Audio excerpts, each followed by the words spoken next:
Lindsay Chervinsky, welcome to the Road to Now. Thank you so much for having me. I'm excited to be here. I'm excited to have you too. Let me just say, when we invited you to do this, we had originally scheduled it for earlier in the year, and then we rescheduled. And what I didn't know was that when we got this recording's happening right now, November 17th, 2020, who would have known it was the first time we have two different presidential cabinets at the same time? It is quite a time to be talking about the cabinet and the presidency. And as a historian, it's fun to write about historical moments, but then to actually be living in one is a little bit unnerving. Yeah, I think it's funny you say that. And it strikes me the background that I picked for the video here. I don't know if you know, it's the old Senate chamber.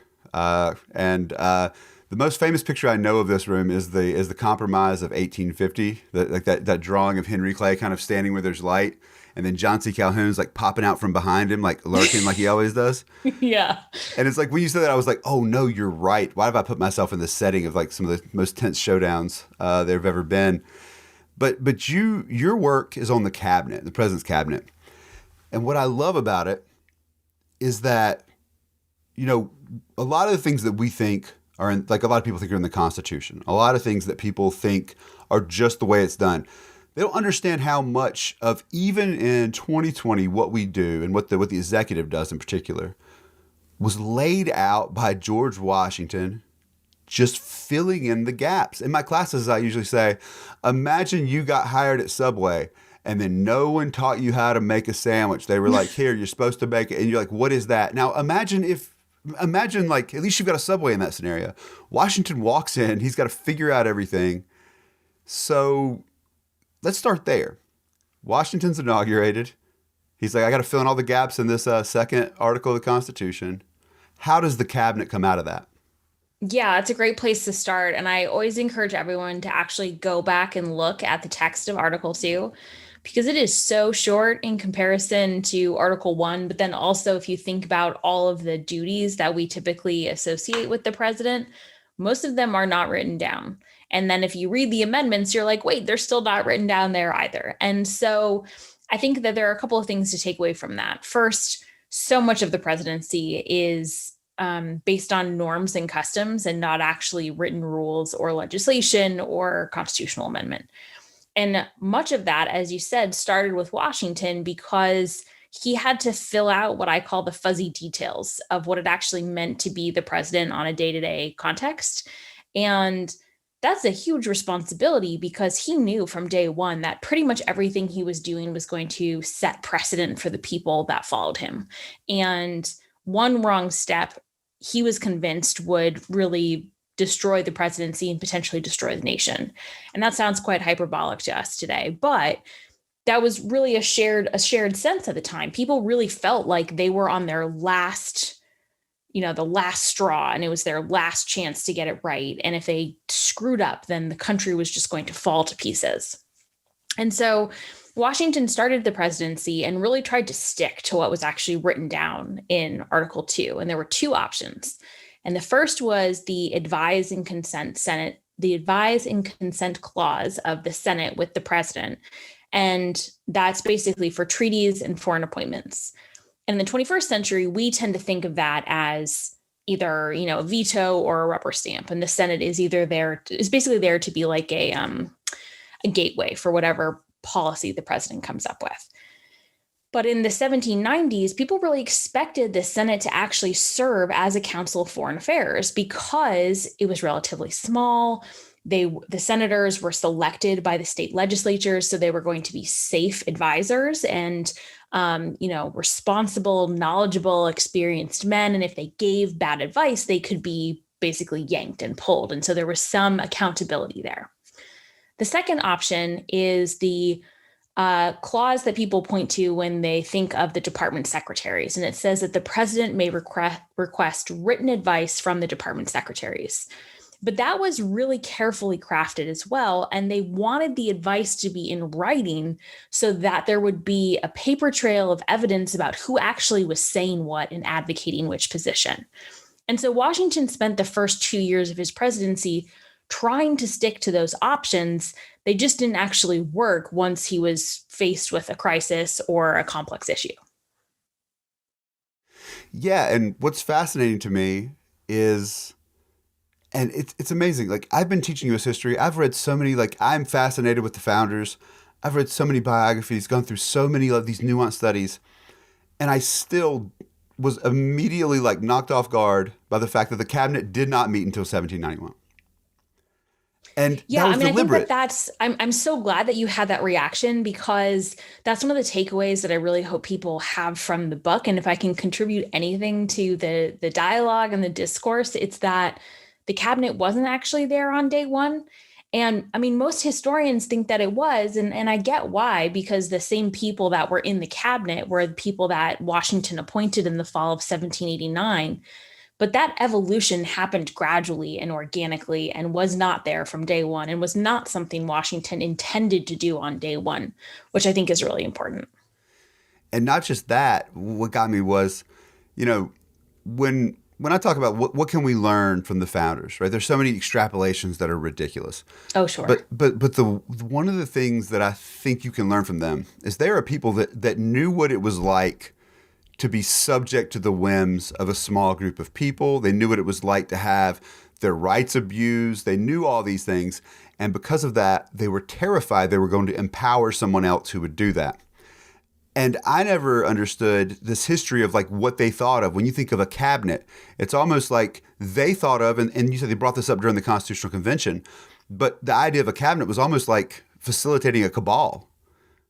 Yeah, that's absolutely right. And I think it's so important when we're talking about this period, whether it's Washington or any of the other framers, that we think about the context in which they were operating. They didn't just pop up in a vacuum. In 1787 at the Constitutional Convention, most of them had been involved in the Revolutionary War effort in some way, whether it was at a state government level, the Confederation Congress, or actually in the army. And so they had very strong opinions about the British government, especially the British cabinet, because they all knew that the British cabinet existed, and they knew that there was this group of people that were advising the king.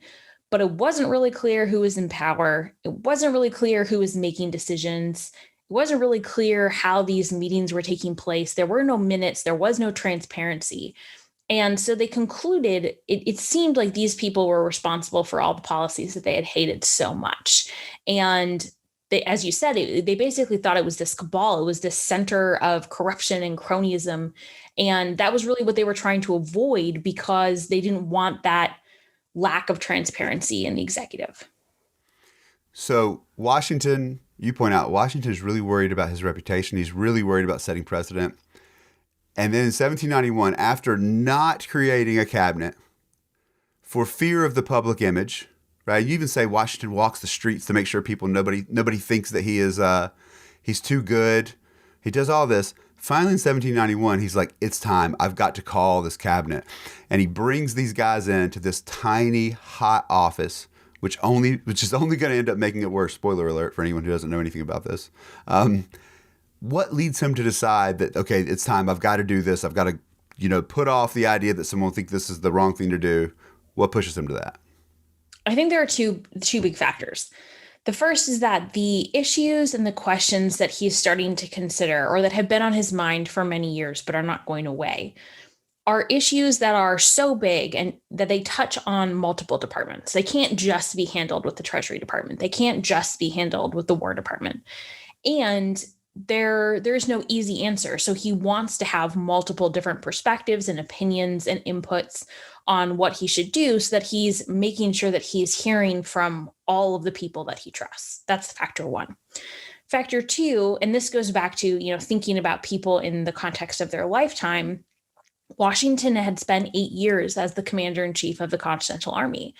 And as commander in chief, he had convened councils of war with his subordinate officers and aides de camp to, whenever he had to make big decisions, whenever he had to, make strategic choices like a retreat that might be unpopular, to build consensus, to get advice. And they had proven to be incredibly helpful and central to his success as commander.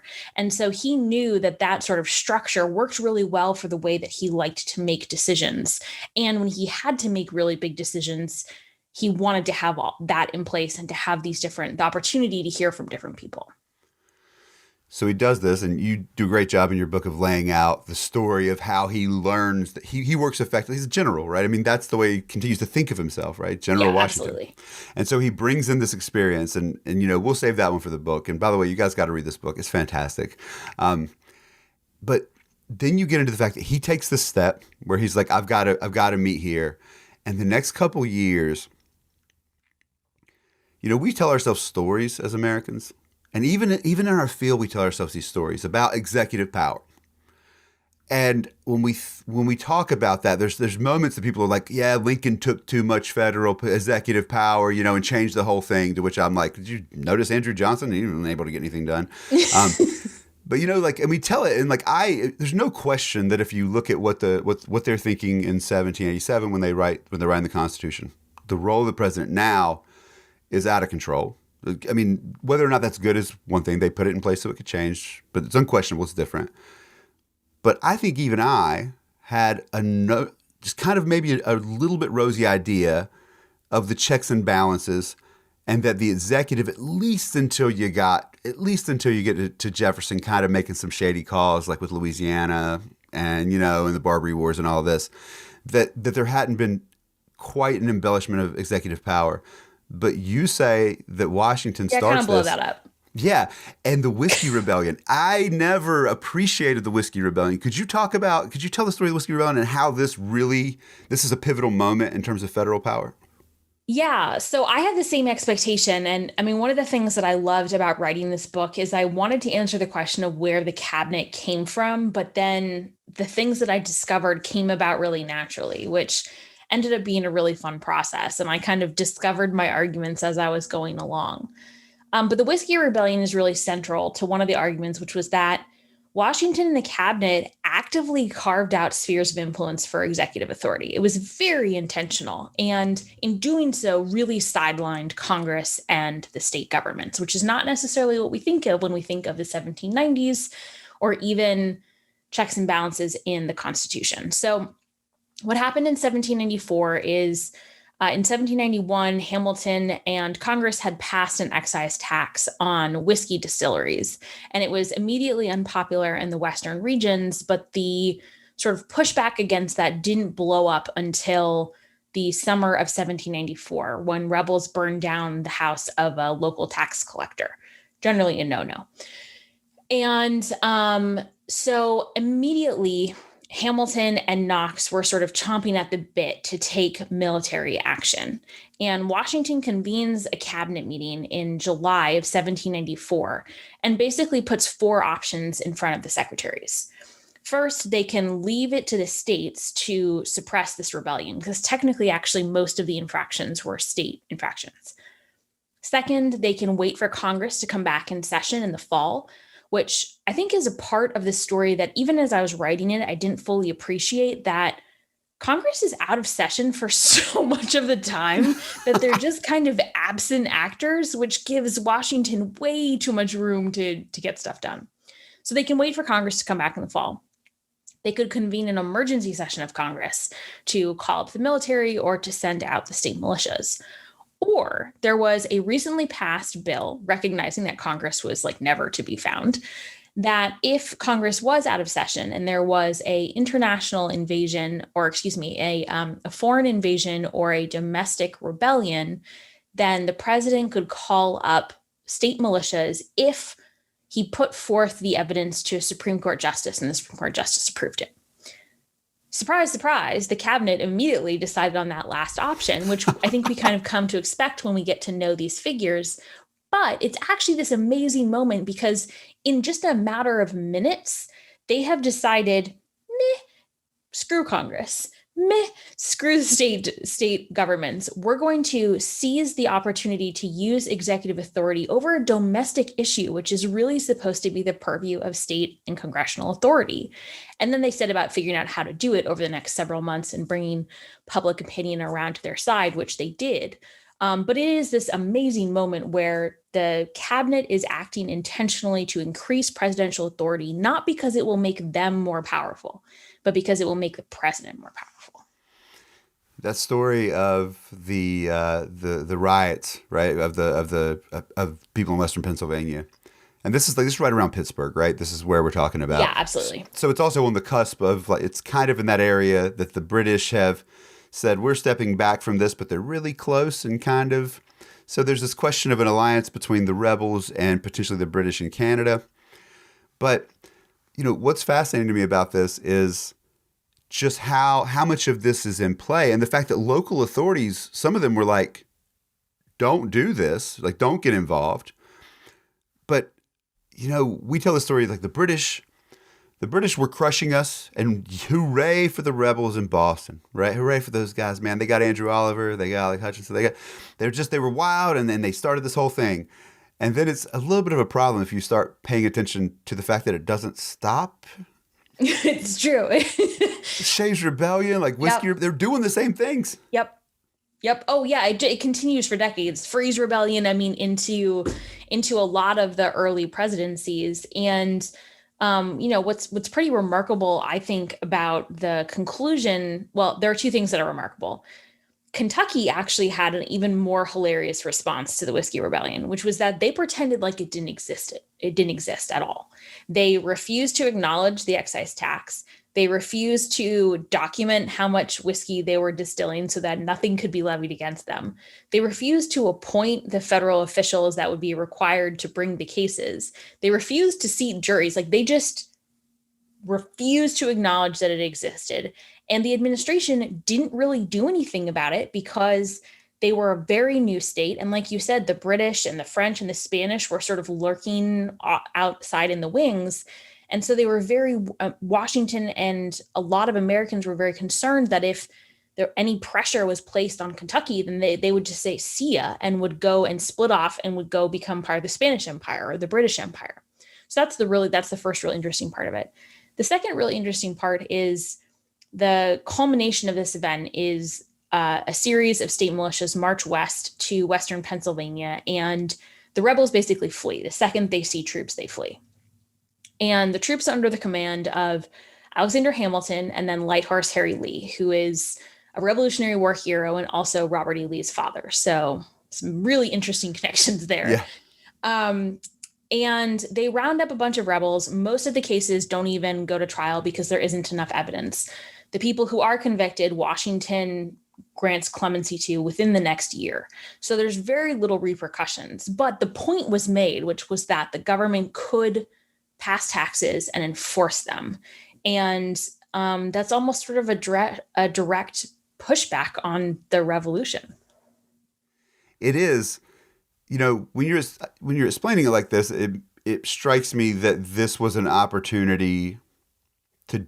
Like you said that this is the physical manifestation. I think it's the physical manifestation of Hamilton's tax plan. Yeah. Right. That this is the look. It's here. It's happening. Mm-hmm. So how much of this do you think was the need to?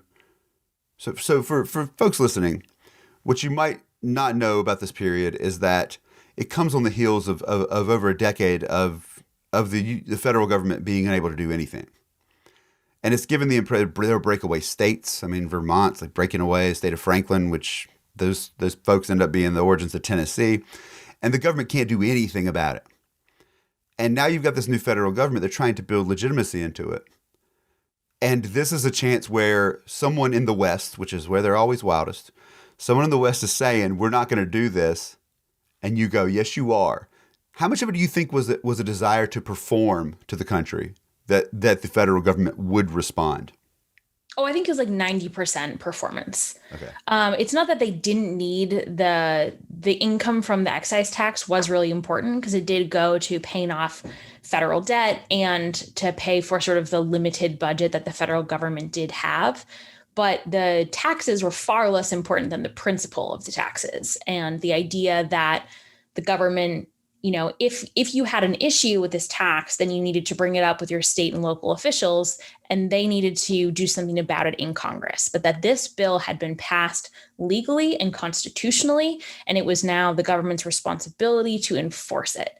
And so it was very much political theater. And I think that's one of the reasons that Washington actually turned around. He didn't march out with the troops to round up the rebels because I don't think he wanted to be seen basically arresting citizens. And that is equally political theater. And, I mean, he even waited before he marched out west to meet the troops.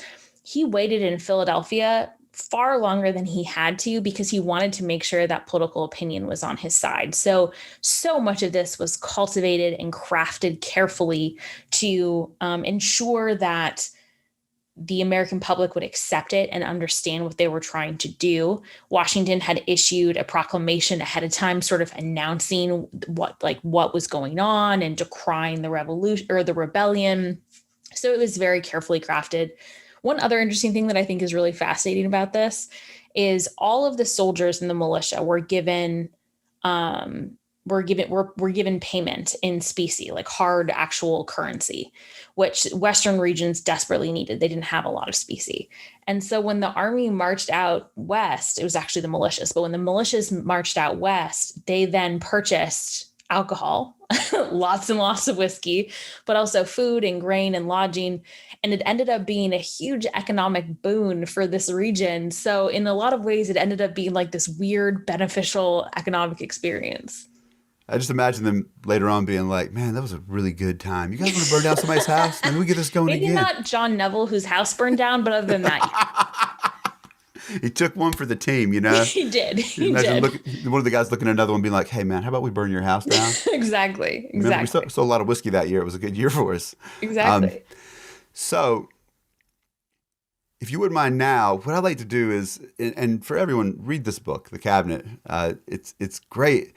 But you've been writing so much, connecting what's happening now, like drawing that line. That's always so hard to do. But I think what it's done is, one, shown how good you are at engaging the public. But number two, it's also shown like how bizarre it is that within these federal institutions, there is so much consistency. Yeah. When so much of the federal government is unrecognizable from the early years. So if you're looking right now with what's happening, right, and I'll just say like what I've heard, some of the claims going now, where in 4 years let's just say you've had a lot of turnover in the president's cabinet, a lot of turnover, a lot of turnaround in terms of philosophy. In your book, in your epilogue, you say there's a point where you say until 2016, that you can trace this line, and you don't say much. I mean, I know when you're writing it, you're probably like, I can't make a conclusive statement. You're wise enough to know that whenever you're a historian, you're like, we're not very good at predicting the future. You look at that line, what was left in your assessment? And when in 2016, as of the early January 2017, what was left that is no longer there? Yeah, well, first of all, thank you. I really view it as my calling as a historian is to put our current moment in historical context and to explain the origins of our system. And I don't think that all historians have to have that calling or feel that same drive, but that's what drives me. That's what makes me excited to do my work. And that's why I felt like I had to include some acknowledgement of the current reality in our epilogue. I should say for listeners, it's literally 2 sentences. And despite it being 2 sentences, and it's very fact-based, it's not my opinions. It's, based purely on numbers and what has happened. And some people are very angry about that. Oh, some people get really mad at me. I've received some hilarious emails that have said, like, I loved your book. I learned so much. It was so great. And then you ruined it with your propaganda at the end. And I'm like, it's a 400-page book and there are 2 sentences at the end. Like, if I was trying to do propaganda, wouldn't I have started maybe like before page 400? But anyway, I digress. That kind of gotcha historianism. Exactly. It's really ruined our medium. I really suckered you in there to spending 400 pages. Yeah, but anyway, so I find that really very funny. They better not read my op-eds if they don't like those 2 sentences. But so what I saw is I was looking over the cabinet in the history from Washington to the present. Obviously, the institution has expanded so much, and the National Security Council exists and didn't in 1789, and the White House staff exists.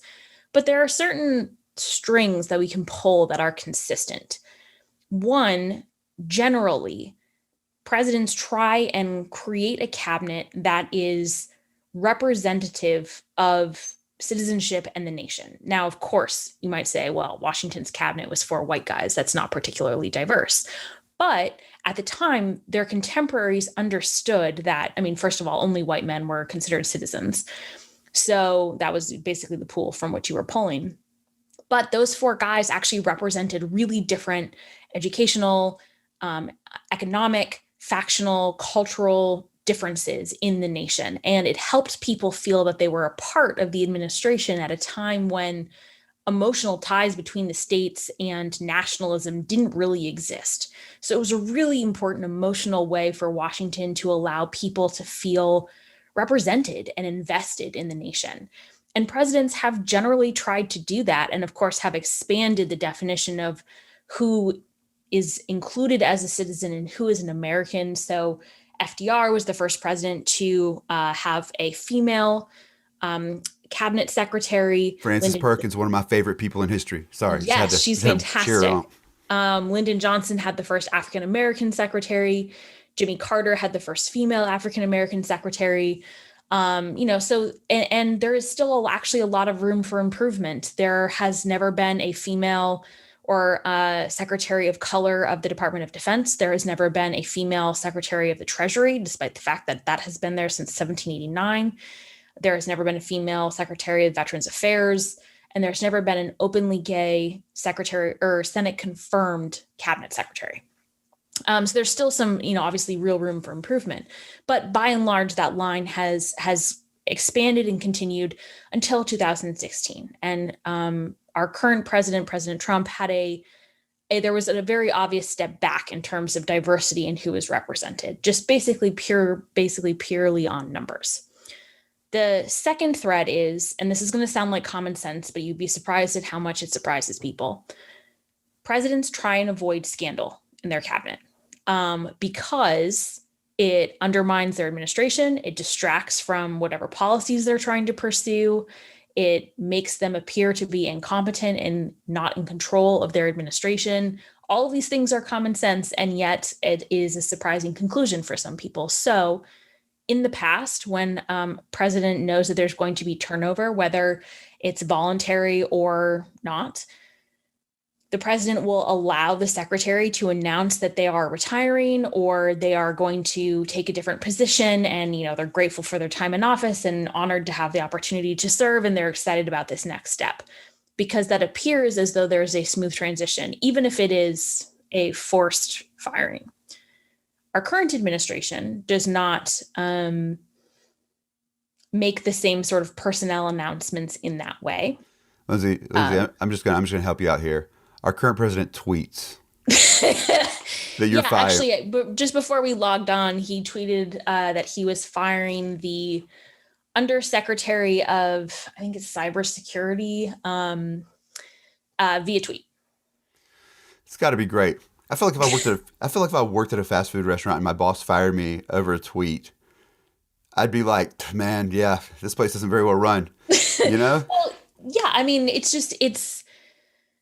So that's one thing. And then, generally a president tries to have as little turnover as possible because you want to maintain institutional knowledge and experience, but also it takes secretaries at least 6 months to get up and running because they have to appoint staff, they have to go through security clearance, they have to get, sort of into the system. And it takes most people 6 months to get accustomed to a new job. But when you're running a bureaucracy that is the Department of Defense or Department of Homeland Security, then that is just amplified. So you don't want to have a ton of turnover because that is bad for the government and bad for security and bad for the American people. That is obviously something numerically that is been done away with this particular administration. Yeah, I feel like at some point you're like, that guy keeps on firing people that he hired. Yeah, I mean, and also like there have been things, he's breaking the law in some cases. So the Vacancies Act requires that the president nominates a new secretary for Senate confirmation within 210 days of a position being open. At one point this summer, the Department of Homeland Security passed 505 days with an acting secretary. And actually, a judge just ruled that the policies they put in place were illegal because the secretary did not have legal authority because it was an acting secretary. And this was acting secretary Chad Wolf. So there are real concrete differences where that has never happened before. So, in spite of all of this, all good, sunshiny, and cheering news. Well, what I was going to say is, like, in spite of what you're saying is, like, most presidents have tried to avoid scandal.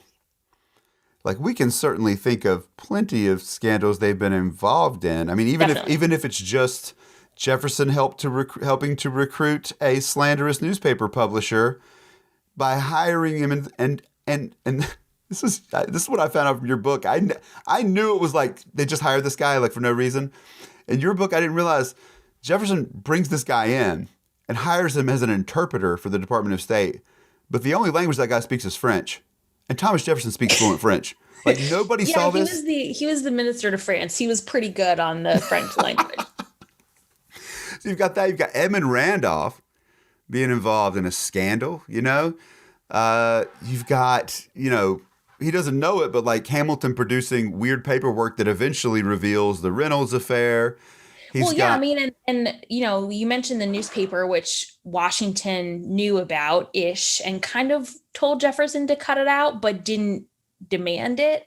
But like Jefferson also drafted a series of proposals to censure Hamilton, and they were technically anonymous proposals, and he delivered them to Madison, but everyone knew who had written them, so they weren't anonymous at all. So, I mean, think of it today as if the Secretary of Defense or the Secretary of State, you know, one of the big ones, drafted a series of proposals, then handed them to Mitch McConnell to censure Betsy DeVos, or, you know. Okay, I was on your side with that one. It's just like, it's crazy. It's crazy. And the fact that everyone knew it was pretty remarkable. Yeah, no, that's fascinating. Another just to illustrate the delightful stories in Lindsay's book for anyone listening. There's the part where Washington realizes that this is just a propaganda piece, right? I guess you could think about it like this. What if Betsy DeVos created a position in the Department of Education for someone who just worked at Fox News and wanted to move to DC, right? Like that's kind of what except for if she established her own network anyway. And the network would have to be critical of the administration while serving in the administration. So, I mean, it was all kinds of backwards. I mean, it's really important to acknowledge that pretty much all newspapers at the time were propaganda. So it was either, you know, one side or the other, but there were some real shenanigans going on. And you're right that other presidents absolutely have fallen prey to scandals. I mean, Grant's cabinet had a bunch. Jackson went through 3 cabinets before he could find a cabinet that was all yes men. And he didn't speak to his cabinet for a year because their wives refused to socialize with the wife of a different secretary who was considered to be a woman of ill repute. So that embroiled DC for a year. You know, Andrew Johnson was nearly impeached. He was impeached. He was nearly removed because of his cabinet. So, you know, they are the reason cabinets are so fascinating is because they are the best way to get at a presidency. And they can either show how amazing a president is at leadership and management or how terrible he is.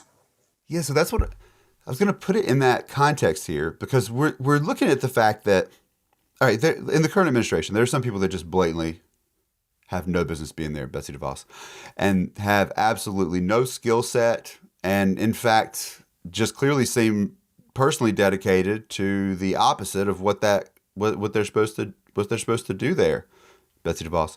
But or, you know, Louis DeJoy. Yeah, or what's his name from Texas, Secretary of Energy.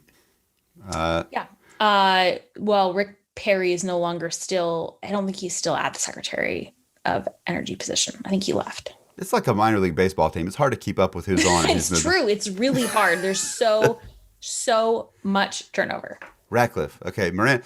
All right, good. Ratcliffe is the Secretary of Energy. Thank you, Miranda McBride, my former student, chiming in. Fantastic. 2-time History 2010 and History 2020 student. Good to have her here and informing me in front of everybody. That's awesome. The teacher has become the student. So when you look at these scandals, and there's so many choice scandals, right? You brought up like Grant And if Chernow's biography just makes out like Grant could never figure out that everyone's trying to con him. But so you've got his cabinet and the corruption there.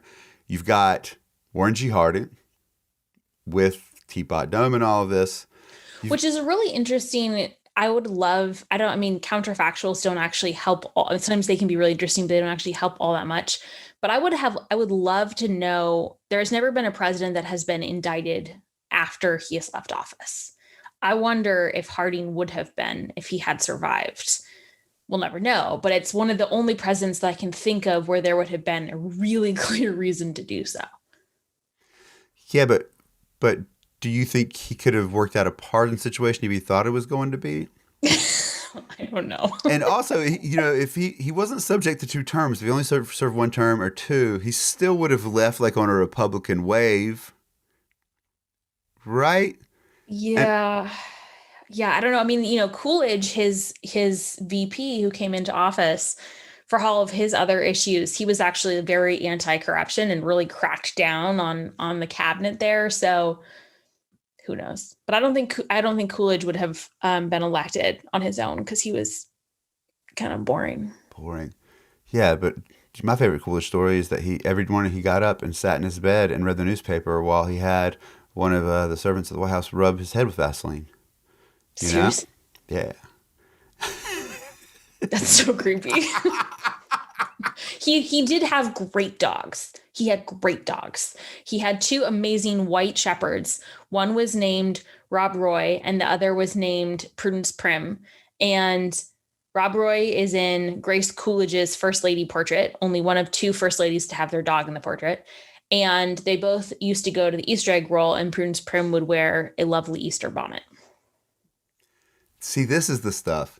Because you worked at the White House Historical Association, right? I did. What was that like?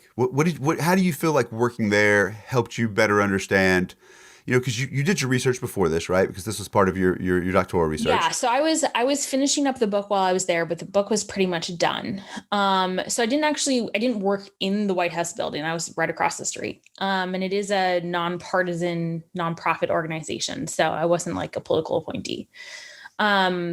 What I found to be really interesting about the position was I had to learn so much about presidents that I had never really paid attention to prior to the job because I was an early Americanist. So I basically drew the line at like maybe 1820. And that doesn't really fly. So, I learned 1 year was Eisenhower year. So I learned so much about Eisenhower, which I actually really enjoyed and grew to respect Eisenhower so much. And I often include examples when I'm talking about the presidency, about his administration, because he's such a fascinating figure. So that was, I think, the part that I found to be the most interesting. The part that I found to be the most challenging, and the reason that I left, is in the current climate that we are in, a lot of people think facts are criticism. And sometimes they're not. Sometimes they're just facts. And if you don't like them, then that's not really my problem. So well said. That was a challenge because I'm a political historian. And so, for example, when President Trump went through his impeachment, I wasn't permitted to speak about the impeachment of Andrew Johnson because it might have appeared to have been critical or somehow a reflection of the current administration. And I wasn't okay with that because I felt like that was historical malpractice. So but I respected that they had to, they have to make the decisions that they have to make about how they're going to operate as a nonprofit and a nonpartisan organization. It just wasn't how I felt comfortable operating as a historian. So it made sense for me to find a place that I could be a little bit more open about my writing and what I wanted to say. It is, it's insane that, my wife and I talk about this all the time. We'll get ready to give a lecture, like after, in the last few years, we'll get ready to give a lecture. It's a lecture we've given, we gave it 2 years, for the last 2 years, right? And you're updating it and you go, oh, can I say that? If I talk about Warren G. Harding, just appointing the people around him that he wanted in there and not caring and just kind of, not being, if I say that, is someone going to get angry and read political bias into this?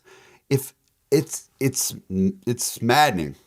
You Well, just couldn't like get the for words out. example, so I send out a monthly newsletter that has a history story in it, and usually I'm answering some sort of question. So I send it on the 15th of every month. This month I sent it out explaining why we have a lame duck period and the history of that lame duck period and how it's evolved over time. And I said, the reason that this question has come up is because people, as Trump has been doing certain things like firing the Secretary of Defense, um, denying the outcome or refusing to concede. And what was the third thing I said? I don't remember what the thing I said was, but anyway, I said, he fired the Secretary of Defense and he's refusing to concede. People are wondering if there should be some adjustment. And someone wrote back and was really angry that I had been so political. And so I wrote back and I said, well, are you denying that he's done those things? And they said no. And I said, okay, then I'm not being political. I'm just sharing facts. But yeah, that's the problem, isn't Yeah, people don't always like that answer. Yeah, so it's challenging. So let me ask you this. That was a great segue because I read some of your writings. Could you talk about this, the lame duck period we're in right now, right? And particularly with the fact that normally you're like, all right, guys, we gave it a good shot. We're gonna ride this out. We'll be done with this job. And this guy's just like, you know what? I never liked you. You're fired. You know what? You're fired now. You're done over here. Let's sell off some land in the Arctic. Like he's just like he's going wild with this. So, what's the purpose of the lame duck presidency? And did they ever imagine something like this might happen? Because it doesn't seem like there's any checks here. Yeah. So initially, the reason there was such a delay is because until 1845, each state set their own elections. And so some states had elections as early as April, and some states had elections in November and December. But it took a while for the states to send their results to first Philadelphia and then Washington, D.C. So they had to give it some time for because we think about the limitations of technology in 1810, these results are going either on horseback or they're maybe going by ferry, but they're probably going on horseback. So it's going to take a while, for example, results from Western Kentucky to get to Washington, D.C. Then once Congress actually certifies the result, it takes a little while for those results to get everywhere else. And so that's not quite as important for the president because oftentimes the president was in or around DC, but not always. So for example, Abraham Lincoln, he, took a over a week long whistle stop tour and he could have gone faster, but he used the opportunity to stop and meet with local dignitaries and people on in towns from Illinois to DC. Congress is even more interesting because the Constitution initially said that Congress had to meet by December of each year. So what typically happened was the previous Congress would meet to certify the results of the election and attend an inauguration. So they usually would certify the results in February, attend the inauguration in March, go home, and then the new Congress would come back into session in the fall, somewhere between October and December, depending on the year. So most presidents, their first term, didn't have a Congress for the first 6 months of their administration. So that whole 100 days thing is very much a modern Oh, innovation. wow. The reason so initially the inauguration was on March 4th. It got moved up to January 20th. People first started talking about that in 1860 when the Civil War broke out because states were seceding between the election and Lincoln's inauguration. And they Right. thought, hey, maybe we should have somebody who could actually do something about this. But then there were a number of other constitutional amendments that had, took priority. The issue came back up in leading up into FDR's inauguration because Herbert Hoover wasn't doing anything about the economy. And FDR was overwhelmingly elected because he decided to do something about the economy. And so people really wanted that process to go faster. But it still is like 80 days. And the reason it is 80 days is because the president essentially has to appoint I think it's something like 4,000 people. And I think 1,400 of them or around 1,400 of them have to be confirmed by the Senate. And most of the Senate confirmation positions have to be verified and they have to get background checks by the FBI in order to actually get their briefings and to start the process. Whereas in places like Great Britain, there is essentially a shadow government waiting in Parliament, depending on which party is in power. And if one party loses, then the other party just takes over and their government can move right in. Whereas in our administration, a president has to basically rebuild part of the executive branch from scratch. And of course, there are civil servants who do fantastic work keeping this process going. But because they have to rebuild the government basically each time, there is that delay. So if what you're saying is true, the lame duck period continues to exist simply because the process required for a transition between administrations, that process is vital to national security. And I'm going to take these facts and extrapolate them into a conclusion that might be, we'll see if these facts. So if someone were to in any way impede that type of transition, that could be really dangerous to our national security. Well, we don't even have to make a hypothesis, because the 9/11 Commission that was done after 9/11 concluded that the United States security had been at risk and had been compromised by the delayed transition in the 2000 election, because George W. Bush wasn't able to nominate and get his national security appointments going until December. They were delayed in their transition process and delayed in getting their departments up and running. And so we're not able to properly anticipate the risk of 9/11. So you have so yes, that is a problem for this year. And actually, you know what's so there, and this is one area actually where we're not relying just on custom and norm, because there was a Presidential Transition Act that was passed in 1963 that started to lay out this process, and the statute has been reformed actually with bipartisan support, establishing a office at the General Services Administration, establishing a budget to help pay for these background checks and the offices and the computers and the access that the transition teams need. By law, President Trump was actually required to create a committee to help with the transition. Each department has to have a person in charge of overseeing it. So there are a lot of steps that are guaranteed and are verified by law, because people on both sides of the party line recognized how important this is to our national security. The problem is that process cannot legally begin until the GSA administrator certifies the election and that there is a new person to begin the transition. And our current GSA supervisor is not cooperating.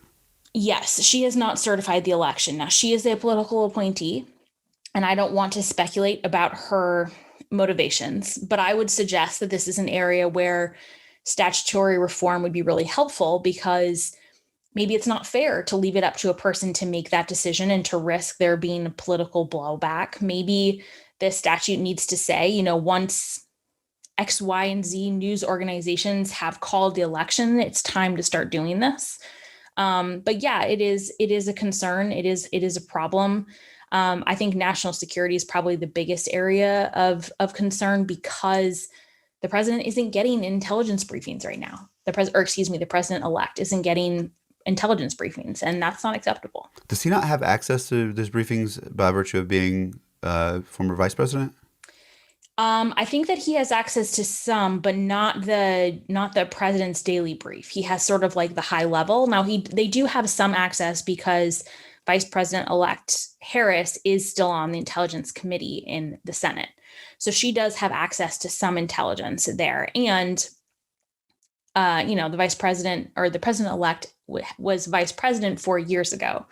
And so obviously knows what some of the big issues are, and a lot of his staff were in office. And so there's a lot of reason there to feel a little bit more comfortable with it, but it's an area for concern for sure. Do you think it's fair to say that it's actually a level playing field, because the current president probably isn't reading the daily briefs anyway? They're like, daily briefs, not even writing those anymore. What bothers me about that situation, I'm a curious person, which maybe therein lies the distinction. But if you're the president, you can literally call anyone in the world and they will take your phone call. You can ask anyone pretty much any question and they will give you the information. So imagine what you could learn and the people you could talk to and the opportunities there. And to not want to take those is just befuddling to me. Yeah, and a friend of mine had a great bit leading to the 2016 election. He said, "Look, okay, Trump has won, but at least we'll finally find out about the UFOs. You know, he's gonna let us know, and he hasn't even done that." I It's like, know. Oh, it's like, come on. yeah, although I will say that when he decided to not sign off on releasing all the Kennedy papers, I was like, what is in there? Like, what did this guy look at? And he's like, I don't know, man. That might be disruptive. Or it proved him wrong because it exonerated Ted Cruz's father and he didn't want to be proven wrong. Oh, why is it always like, whoa, there's some mystery. This could be fun. And it's like, or he didn't like that guy. And you're like, damn it, man. Damn it. There's always a personal reason behind it. So looking at this moment right now, and I know we're getting into an hour or so. And by the way, if any of our listeners in the room have any questions, you can put them in the Q&A box and then upvote each other's questions. We'll see if we can get to one or two at the end. Do you have a hard out at 8, or do you need to? I'm good. Okay. Cool. Because this time is flying by. This is a great conversation. Anyway, so you look at how traditions work, right? And these traditions have lasted in a lot of ways, the way that the cabinet works. And you see moments where there's a challenge, like with Johnson, where, the question of can he remove someone that he did not appoint, all this. But tradition can be hard to redo. It can be hard, once it's broken, to reestablish itself. So do you think that, in this case, having someone who's been in the room, having someone like Biden who's been a part of that, do you think that, what hope do we have that he can begin to restore some of that tradition, number one? And the second part is, will it be better if he establishes the tradition, or do you think that some of these traditions needed to be undone to move forward? It's a really interesting question. I think I've written a little bit about this when I was talking about the lame duck session and what are some of the dangers of a lame duck session. And a lot of the things can be overturned. Executive orders can be overturned. There are a lot of things that Trump can do that Biden can make better or make whole pretty quickly. But there are a lot of things that will either take a lot of time, or once they're gone, they're gone. So, like if certain national lands are strip mined, you can't get that back. Or if Trump sells, like he just announced a weapons deal with our, most sophisticated aircraft.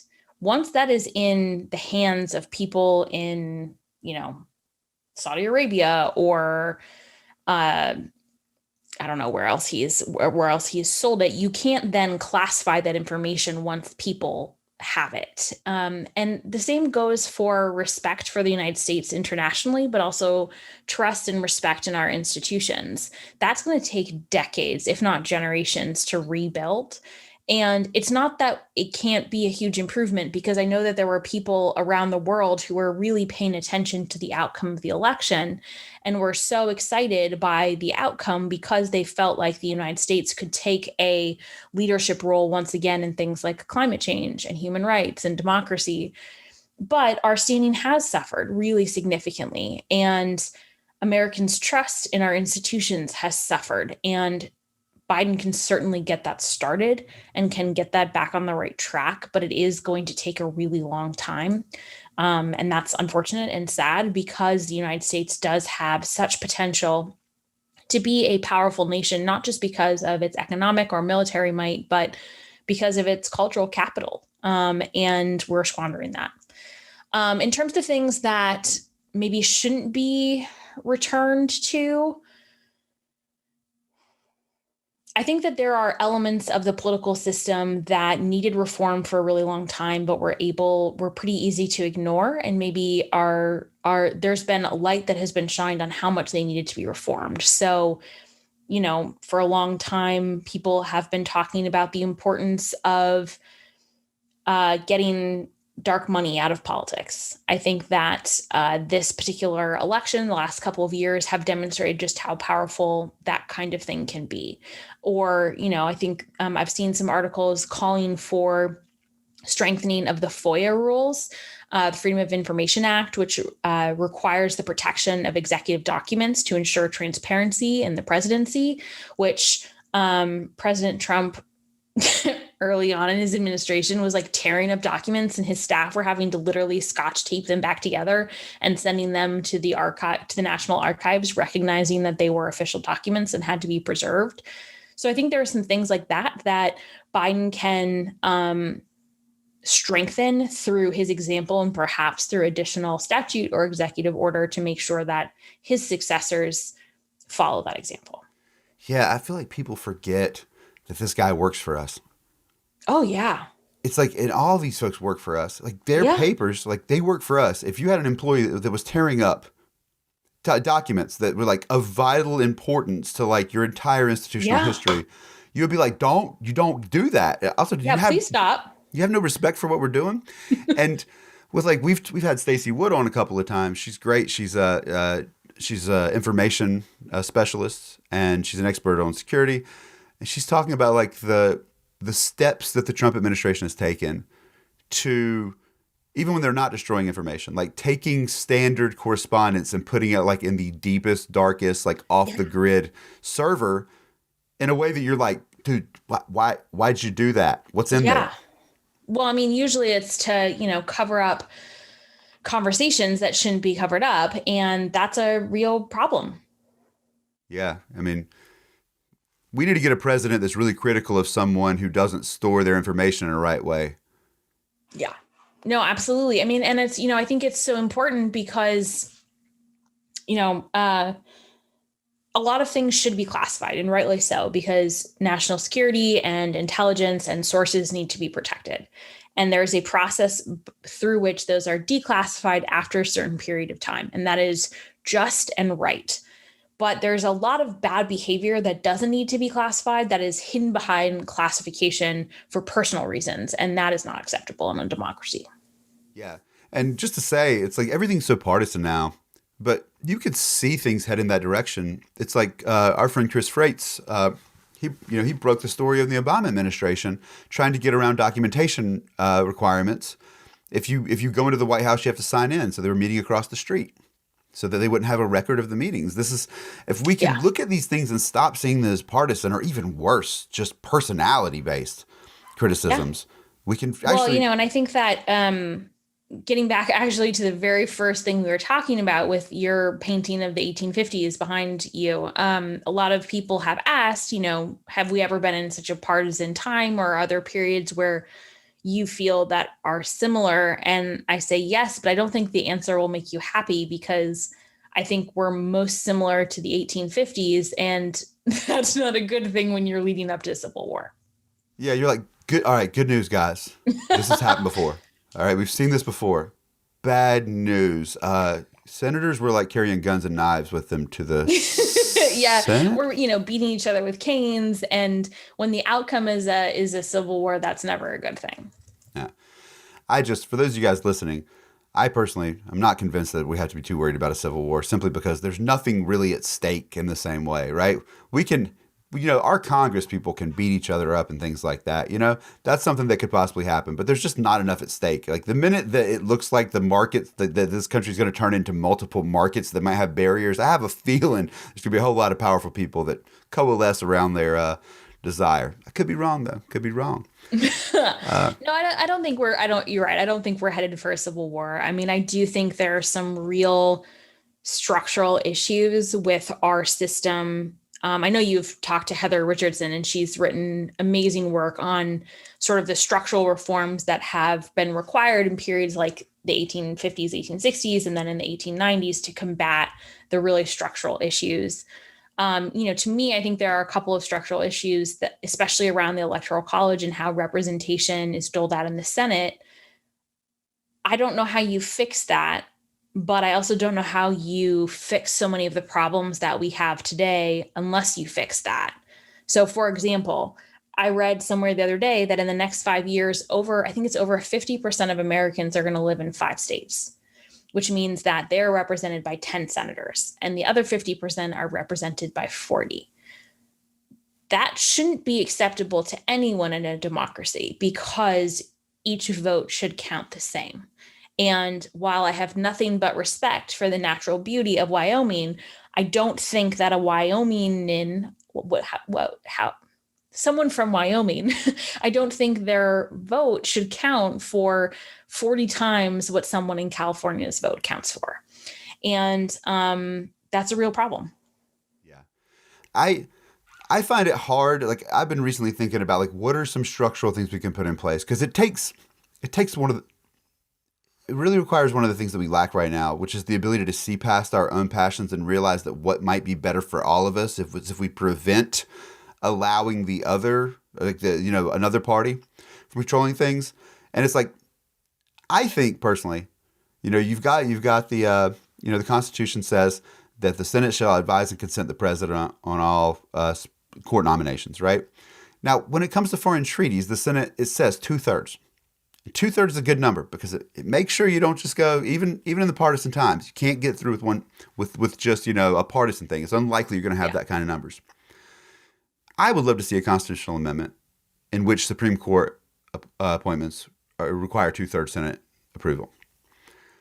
That is the best way to stop us from doing the partisan stuff that we're all worried. We're like, everybody's like, the Supreme Court's falling apart. It's becoming a partisan thing. Okay, 2/3. And I posted something about that, and everybody's like, yeah, but nothing would get done if there was 2/3 there. And I'm like, yeah, that's the reason we haven't had any treaties in 240 years. It's because we can never get 2/3 to agree on anything. Also, check the record of approvals. Like, several Supreme Court justices have been. It just would prevent you from shoehorning a partisan appointment down there. And I mean, that's the thing that I think is really remarkable. If you look at the history of appointments, most appointments until the 1980s were really bipartisan, like intensely bipartisan. And even some of the more recent appointments have received, like a Gorsuch received some Democratic votes because he was competent and he was experienced. And even if he did not share jurisprudence in the same way that some of the Democrats feel about jurisprudence, he at least seemed to be a competent judiciary appointment. John Roberts is another great example. He is a conservative. A lot of Democrats are not going to agree with him, but he was obviously competent. And so, that is what the standard should be. It's not their jurisprudence. It's, are they a competent, experienced, qualified justice? Same thing with the cabinet. I mean, I think we're headed for a really interesting period here because until very recently, presidents were given, especially in their first term, a lot of latitude to appoint whoever they wanted. And as long as there wasn't a legal question about them being in legal trouble, as long as they weren't staggeringly underqualified, and as long as there wasn't a conflict of interest in terms of like them being too cozy with an industry they were supposed to regulate, the Senate would usually confirm them with bipartisan support. I can't see that happening now. And that is a real change of policy. But so, for example, one of the people put forth as a favorite for Secretary of State is Susan Rice, who has been confirmed unanimously by the Senate twice. How does the Senate then go back and say, oh, no, wait, we were wrong twice? We're not going to qualify. We're not going to. Wait. Are you asking me how the Mitch McConnell-led Republican Senate No, I know how he was going to make a firm statement about it's going to make a firm statement about something. I have no doubt that he would do that. That's the like problem. 4 years later, come back around and be like, no, you don't understand. You don't understand. You misunderstood me the first time. Yeah, I think, unfortunately, I think we're going to find the answer to that. Yeah. We got a question from Dale Martin of Team Martin here. Speaking of amendments, how did the 25th Amendment come about? Has it ever been applied or been close to being applied? Could it be used to nullify a ridiculous lame duck period, theoretically? Those are big questions. So until the 25th, there was no mechanism for, let me see if I'm remembering this correctly. Is the 25th or the 20th? 20th is Government 2.0, which is changes the appointment times. This is how I remember. So the reason that it was ratified it was passed in 1965 and ratified in 1967, if I am remembering correctly. And the instigating factor was actually not Kennedy, but Eisenhower had a lot of health problems when he was president. And so that was sort of the first time that someone was like, maybe we should have some conversations about, what happens if someone is really sick, or someone has to undergo multiple surgeries, or someone has multiple heart attacks, which Eisenhower all did. And so that was really the purpose of it. Then, people have discussed some of the other ways that the cabinet can be used to replace someone if they are ill-equipped to handle the rigors of office. My understanding, the only time that there was discussion was when Reagan was shot and in surgery, and they ultimately decided not to apply it because he came out of surgery so quickly, and it was pretty clear that he was going to recover. And I think that they didn't want, George H.W. Bush didn't want to use it because he didn't want to appear to be trying to make too much of the opportunity. He didn't want to appear to be politicizing the event. And so he was there and he was very much present, but he didn't want to appear to be usurping presidential authority. That's my understanding of the only time that it's ever actually been considered. In theory, it could be used to remove a president, but it wouldn't put in place Biden. It would put in place Pence until January 20th, who certainly is less erratic.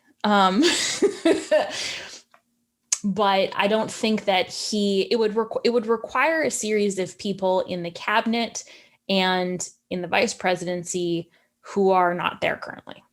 Yeah. Because Pence has clearly concluded that his political future requires not pissing off the current president, because he's been on vacation for like the last week and a half. Has anyone even heard from him? Pence? He's basically hiding, or he has. Of course he is.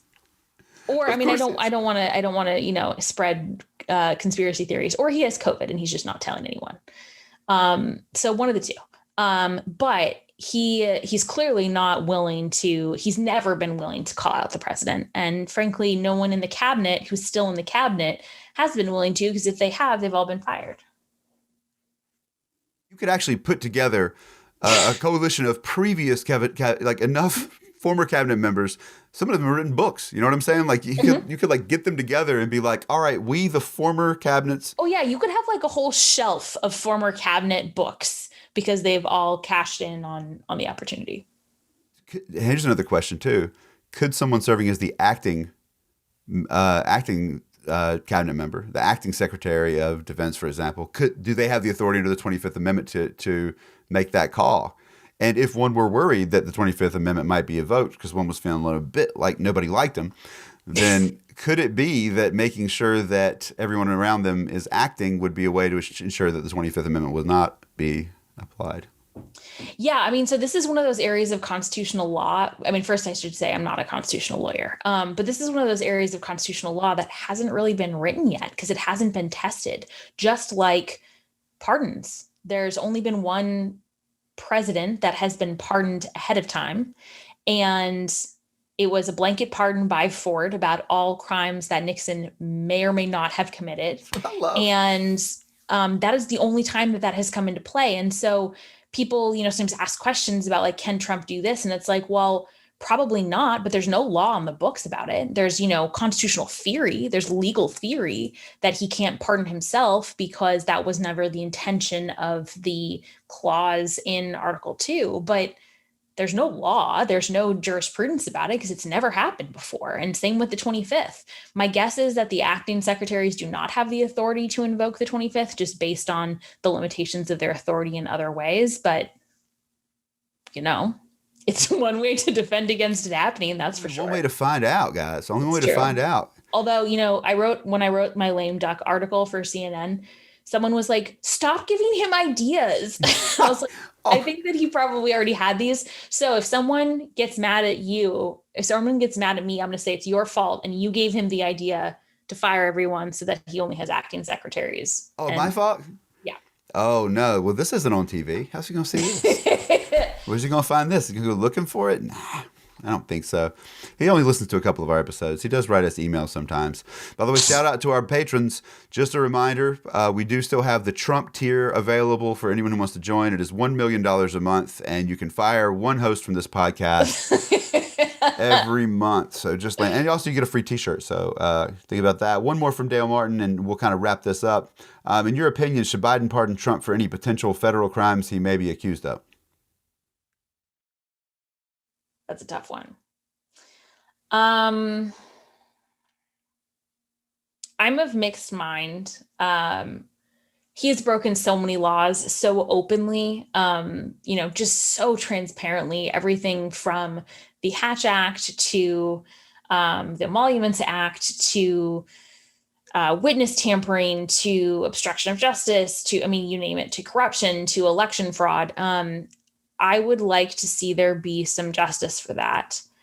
I think that most scholars, most historians, and most political scientists say it was actually a mistake for Ford to pardon Nixon because it did not allow for the type of reform and appropriate, what's the word I'm looking for?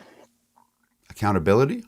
Yeah, the appropriate accountability for people who had actually been in office. And in order to have, the appropriate reform going forward, you have to have an understanding of what has actually happened and grapple with that and come to terms with that.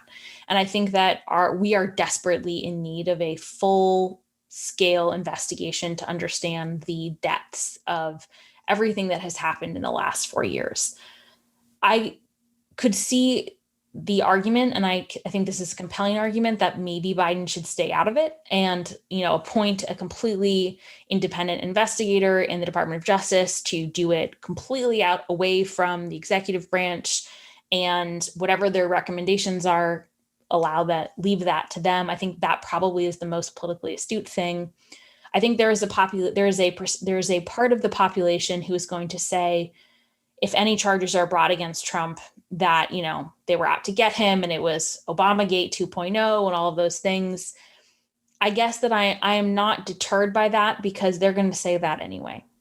Yeah. And it doesn't matter what the outcome is. They already think that he is the victim and they have all these grievances and they think that Obama was spying on him. And so I don't think that trying to reason with that set of the population is a good metric by which to make decisions. Yeah, and it doesn't actually matter. They're still going to feel like this. They're going to have the same sentiment from the fact that he lost this election anyway. Yeah, totally. The saying that I've been thinking of lately about this is it's Trump's constant whining.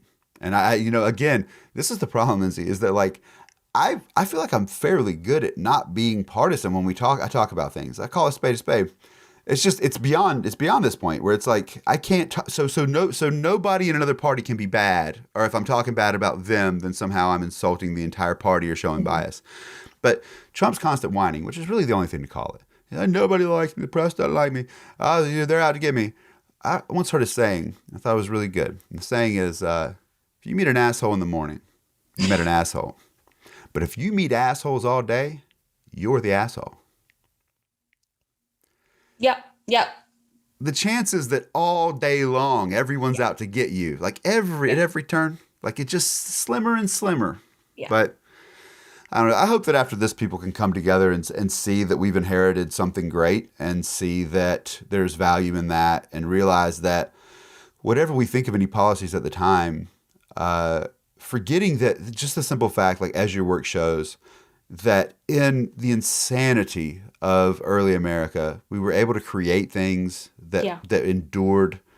I hope we can see that and appreciate it. Yeah, well, and I think that if we take the long view of American history, I heard a statistic the other day that actually gave me a lot of hope, which was that on the day that the Senate censured Joseph McCarthy, he had a 35% approval rating among Americans. 35% of Americans thought that he was still doing the right thing. Now today, my guess is if you asked Americans, that number would be much lower. And that gives me hope that even if, on January 20th, we are super divided, in a decade, maybe we won't be quite so divided, or maybe there will be a little bit more clarity. And I'm hopeful that process will go faster with Trump than it did with McCarthy. Lindsay Chervinsky, it's been great having you here. Her book is The Cabinet, George Washington and the Creation of an American Institution. It just came out this year. It couldn't be a better time, and I don't think we could have had a better conversation. Thank you, Lindsay.